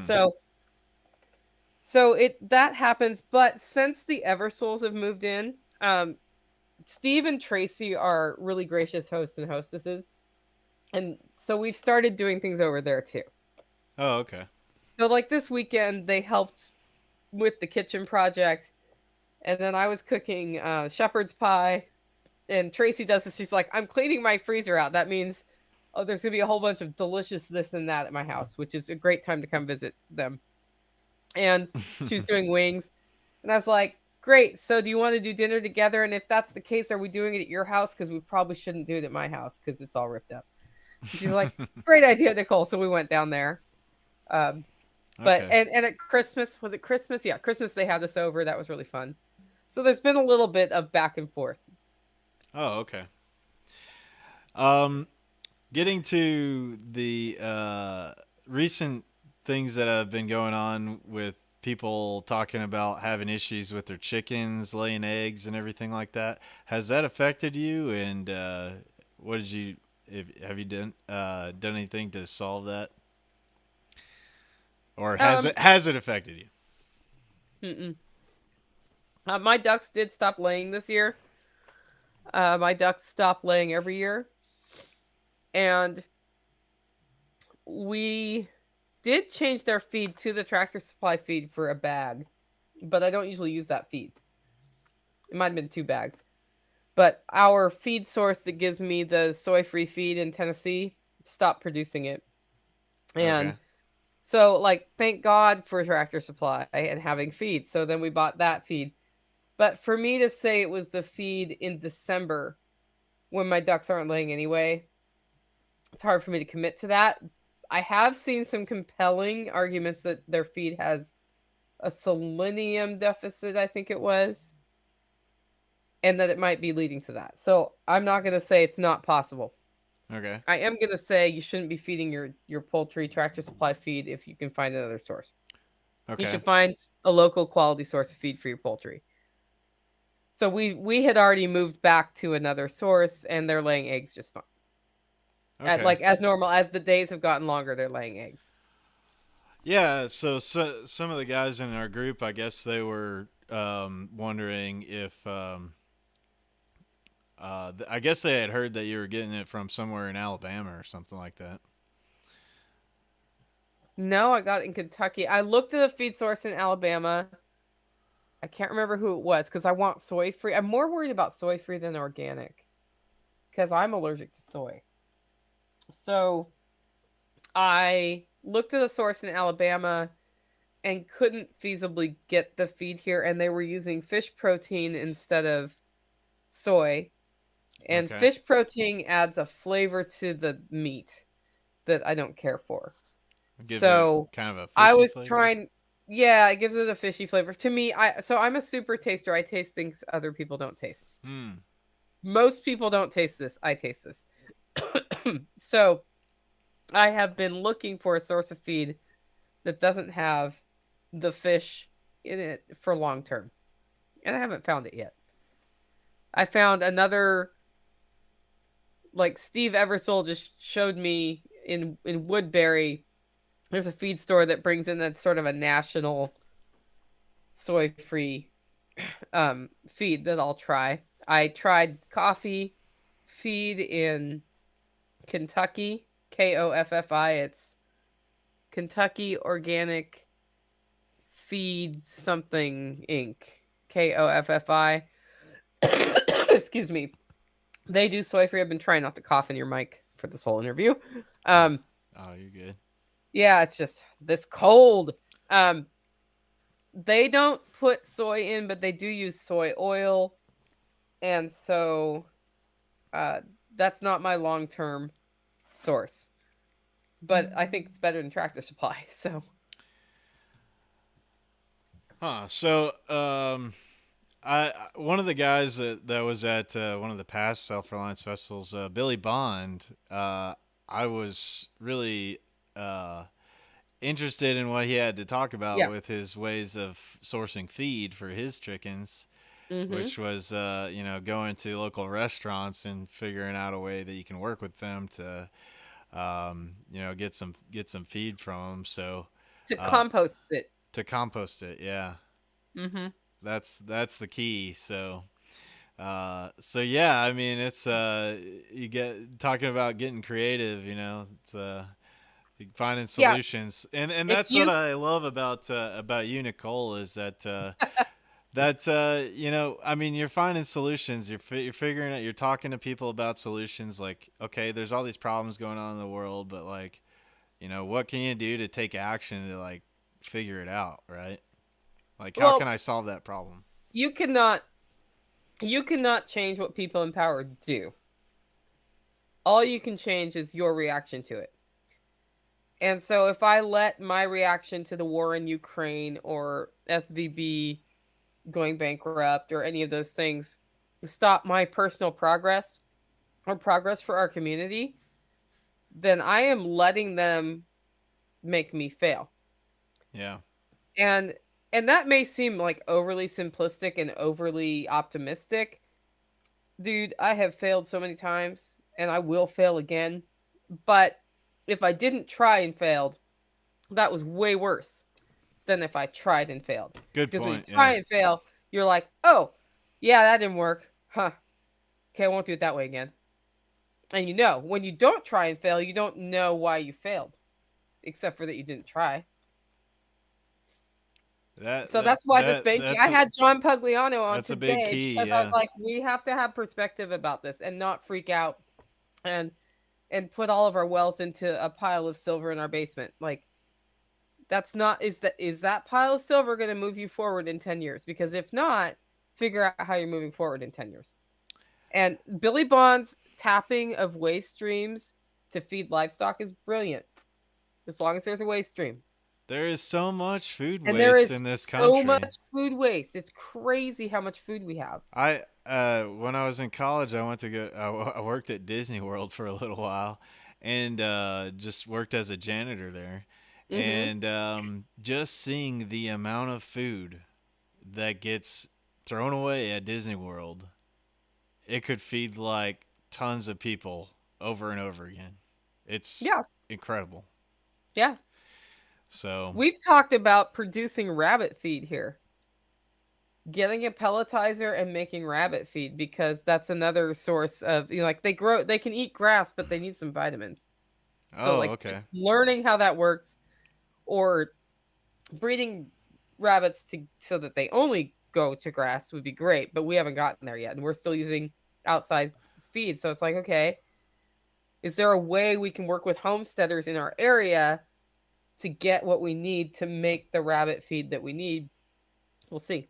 My sheep live on grass, and that's kind of cool. That's Yeah. why I like my sheep a lot. Yeah.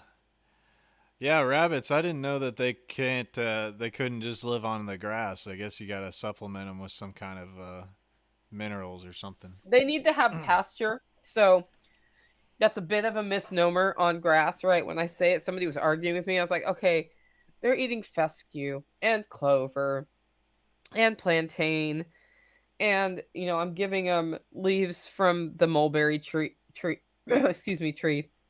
And so it's not just grass.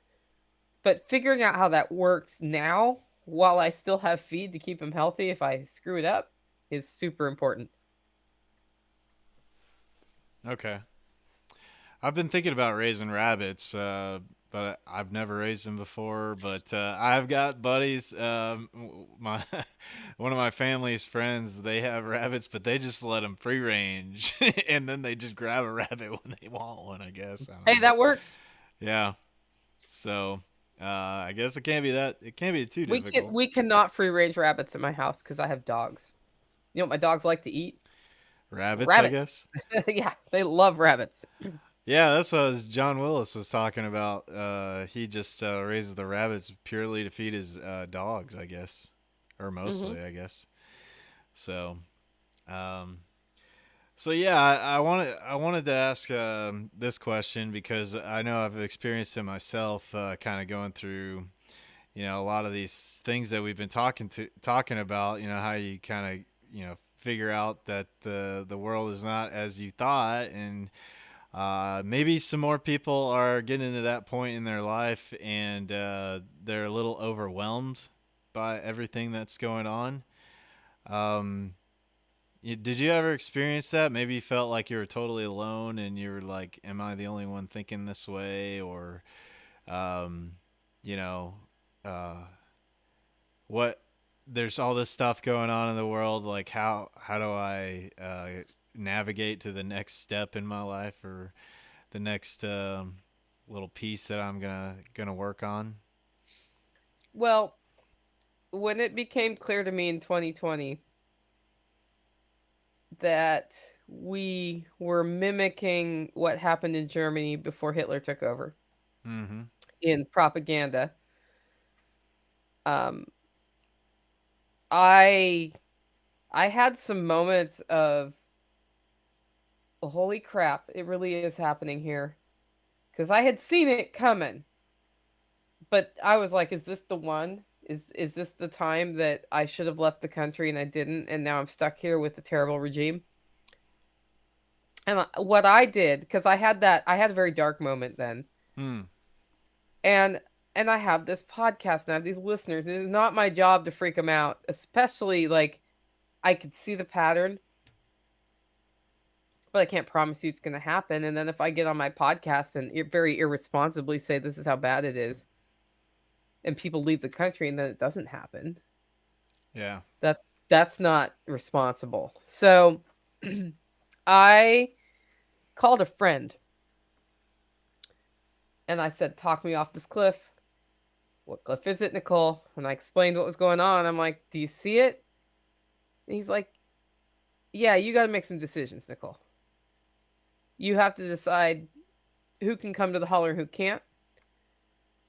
And you have to communicate with those people so it's clear, because everybody's going to want to come to the holler. You have to decide the parameters under which that can happen. If you want to increase your security, food security, you need to think now. It's springtime. You need to think now about what you're going to plant. You need to plant a lot of sweet potatoes. You need to take every sweet potato slip that comes out of that ground and put it next to it and make another sweet potato slip because those things are easy to grow and those carb calories are easy. And then he said, you need to not watch the news and you need to focus on how you can build your business. Because the stronger your business is through all of this, the better source you're going to be. And once Yeah. you do that, you're going to find you don't have time to freak out about it. And I was like, he was right. And I was like, yep, I just needed some tangible steps to do. I did decide we increased security here and we got more purposeful about security. I mean, what I found out is that some of my hauler neighbors were more purposeful about security than I had ever been. Okay. I got looped in. Um, I gotcha. and then I was like, we got to grow more food. We have to be like, my pantry has always been methodically organized. The distance between pantry full and pantry empty got much bigger in 2020. I was like, how about a 12-month rolling pantry? That would be better than like a 3-month rolling pantry. By the end of 2022, I mostly don't need to buy things at the grocery store because they're Yeah. coming from, not everything though. I mean, I had to buy cheese this year.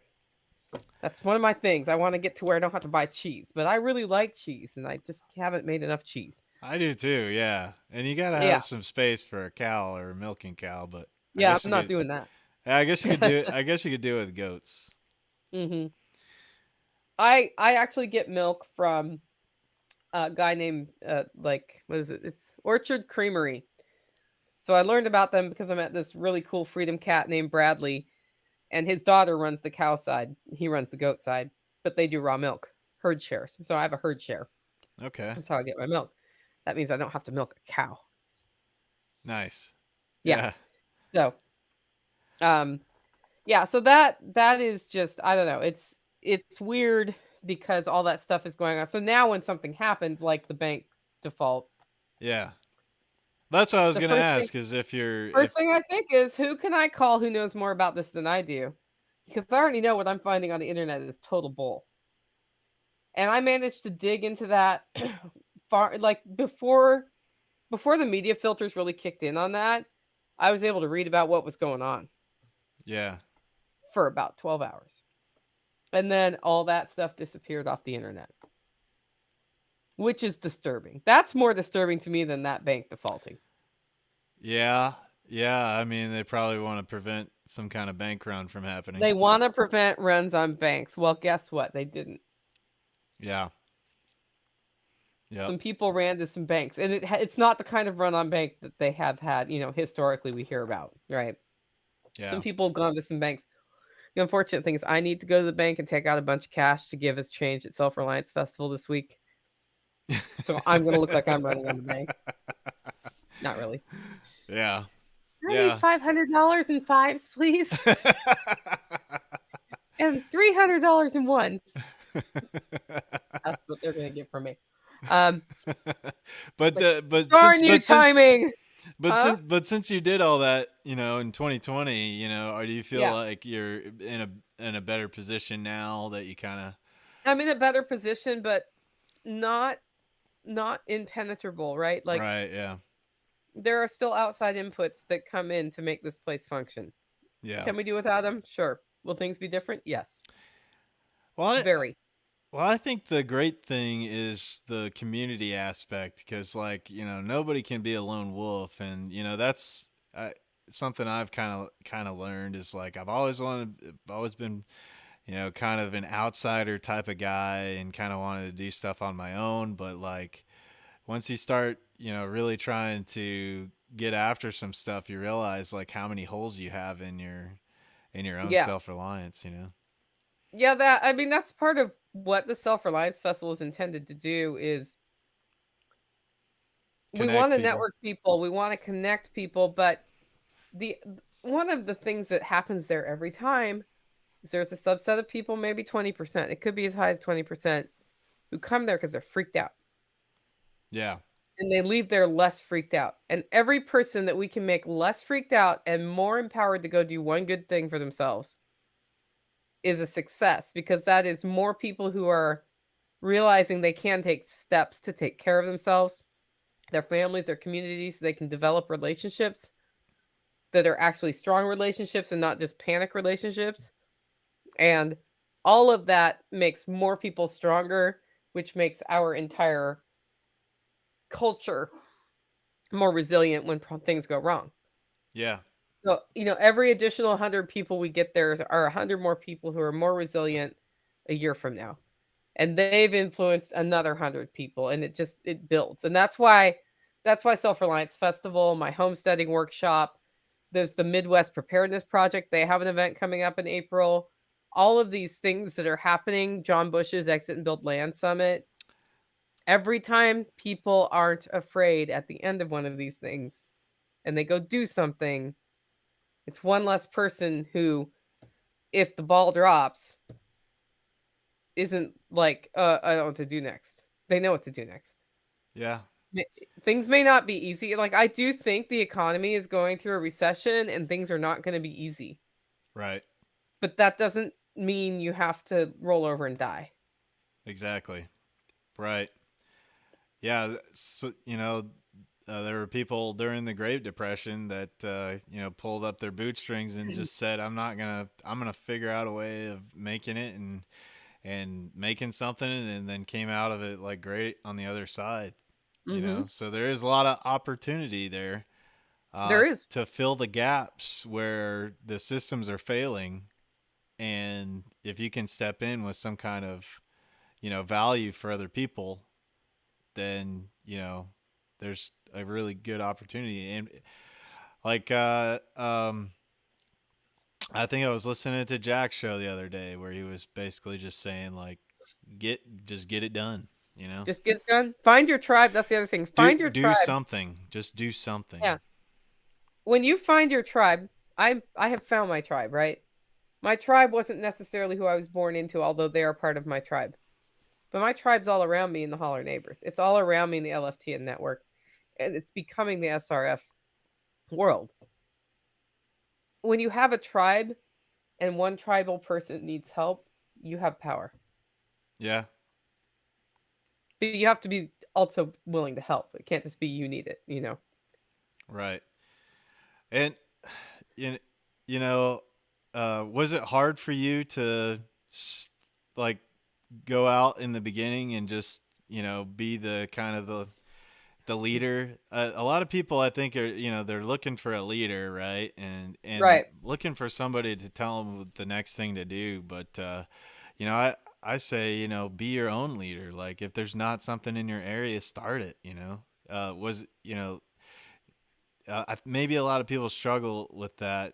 Like, have you ever kind of struggled with like going out there and like putting yourself out there, to be the, I guess, be a I leader type person?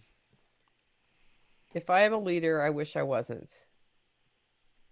But I probably am now, and with that comes a lot of pressure and responsibility. So the more leaders I can have around me, the better it is. So what I try to do is get people to also be leaders. Yeah. That's really my goal. And so, like, I think about this thing happened on the LFTN Freedom Cell Network Telegram group. There was somebody there who, whenever we had events, they were like, it's just too far. It's just too far. It's just too far. And people were like, come on, like drive a couple hours. And they were like, it's just too far. One day I said, I wish there was, and they said, I wish there was something near me. And I said, well, why don't you do a meetup near you and see who comes? Oh, they didn't really want to do it at their house because they're a private person. Cool. I was Mm-hmm. like, why don't you go to the state park or something nearby? It's free, so that's helpful. And they did. And now there's a monthly meetup in that part of Tennessee because that person who didn't want to drive started something near them. And so when I see people starting something, near me, I'm like, I'll go to that. I'll go check it out. If I can get somewhere, I will. I can't go to everything, and I go to maybe one thing a month somewhere, one thing every other month. Like I'm missing April for sure. Um, Mm-hmm. but it's cool to see these things start. And something that was happening 5 years ago, I think, in many of the sort of the preparedness networks, is there was some territorialness going on about that. Hmm. Well, there's already something here. Well, maybe there's a subset of people who just really like heavy metal, who don't fit in, Right. and they just want to sit around playing loud heavy metal around the fire at night, and you're playing country. No offense, they'll hang out with you. They enjoy being with you, but every so often they just want to go out in the woods, blast some heavy metal, smoke a cigar, and talk. Yeah. Go do it. Go do Yeah. it. Yeah. The more of these we can have, the better, and the less worried we are about who's doing what, the better. Yeah. Absolutely. I can't agree more with that. I think that and you never know who you're influencing by, when you're just speaking out about, these things. And Yeah, I will tell you, you guys, Nicole, you've been a huge influence on me with the Self Reliance Festival, and doing everything that you do. I listen to you guys a lot, and I try to take the actions in my own life because I see you guys as you're doing stuff, and it's inspiring. well, I'm glad. The more So people doing stuff, the better we are. If we crash. yeah, yeah. And if we So don't crash, y'all are gonna just be prosperous, and that'll be great too. yeah, I mean it's just kind of that shift to, going from fear to uh, that you're not worried. You have a little peace in your Yeah, mind, and that comes from taking action, I believe. it Um, does. it kind of resolves those fears a little bit, and those fears are how a lot of us are controlled, I believe. So So does backpacking. Go backpack for a weekend. That's another good thing you can do. Go backpacking for a weekend. You're cold, you're too hot, whatever. You get bit by a bug. Bring a camp stove. Cook yourself one of them dehydrated meals that you put up in your closet. Realize how bad some of them are, I but used you to, live. yeah, And when you get done with that, you're like, I literally had, maybe $1,000. If you're like high end, I had $1,000 worth of gear on my back, and I survived the whole weekend. Why do I need this $250,000 house again? yep, When you realize how little you need, it's like, oh, things aren't that bad. Things aren't that bad. right. Like people freak out when the power goes out. I'm like, literally, it's been a day, man. You probably smell bad because you couldn't get hot water, but whatever. Like you Right. just smell bad. You'll be fine. Power's coming back on. You'll be fine. Yep. There are things you can do to make that more comfortable, but still, like, stop freaking out. Well, that's a great note to uh, get all your plugs and everything where people can find you, Nicole. And any last words you want to leave the audience with tonight? Sure. If you are interested in hearing more, I have an audio podcast at livingfreeintennessee.com or pretty much on any podcast catcher. I record most of them on YouTube now as well live. The ones that are audio have a few extra things in them. And of course, if you want to come check out a really cool event and you hear this between now and March 24th, we have the Self Reliance Festival. That's over at selfreliancefestival.com. You can find me on social networks. I'm Nicole Sauce, or just look for Living Free in Tennessee. And I gotta say, it's really cool that you've started a podcast, or I don't know if this is a podcast, a VCast, or whatever you want to call this. Because I bet you thought about it for a long time. You're like, should I start this thing? Should I start this thing? And then one day you were like, I'm going to start this thing. So proud of you for starting your podcast. Thank you, thank you. Uh, yeah, I've been doing it for a while. You guys are Yeah. big inspirations, and Super thankful for having for you taking the time to come on and join me tonight and Sure. have a conversation. So go check out Nicole, everybody. Go to the Self Reliance Festival, get your tickets. It's a really great event. Super. I always have a great time going there. And check her out on her podcast, Living Free in Tennessee. I've got all those links down below, so go check them out. And Thanks, man. thanks again, Nicole.